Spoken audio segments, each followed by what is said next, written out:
ഈശോ മിശിഹായ്ക്ക് സ്തുതിയായിരിക്കട്ടെ. ഞാനിന്ന് പരിശുദ്ധ ലൂർദ് മാതാവിനെ പരിചയപ്പെടുത്താം. 1858 ഫെബ്രുവരി 11 ഫ്രാൻസിലെ ലൂർദിൽ ബർണദീത്തായ്ക്ക് പരിശുദ്ധ കന്യകാമറിയം അത്യുഗ്രമായ പ്രകാശത്തിൽ അവൾക്ക് പ്രത്യക്ഷപ്പെട്ടു. എളിയ രീതിയിലാണ് മാതാവ് പ്രത്യക്ഷപ്പെട്ടത് എന്നായിരുന്നു ബർണദീത്തായുടെ സാക്ഷ്യം. വെളുത്ത അങ്കിയും നീല അരപ്പട്ടയുമായിരുന്നു വേഷം. ഓരോ പാദങ്ങളിലും ഓരോ മഞ്ഞ റോസാപ്പൂവും. ലൂർദിലെ അത്ഭുത ഉറവയിൽ നിന്ന് നിരവധി അത്ഭുതങ്ങൾ റിപ്പോർട്ട് ചെയ്യപ്പെട്ടിട്ടുണ്ട്.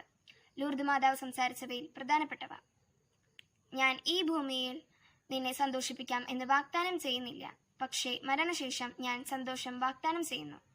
പ്രാശ്ചിത്തം, പ്രാശ്ചിത്തം, പ്രാശ്ചിത്തം. പാപികൾക്ക് വേണ്ടി ദൈവത്തോട് പ്രാർത്ഥിക്കുക. ഞാൻ അമലോത്ഭവയാകുന്നു. 1992 ജോൺ പോൾ രണ്ടാമൻ മാർപ്പാപ്പ ഫെബ്രുവരി 11 ലോക രോഗി ദിനമായി പ്രഖ്യാപിക്കുകയും രോഗികൾക്ക് തൈലം പൂശി പ്രാർത്ഥിക്കുവാൻ ആഹ്വാനം ചെയ്യുകയും ചെയ്തു. Thank you. ജയ് ക്രൈസ്റ്റ്.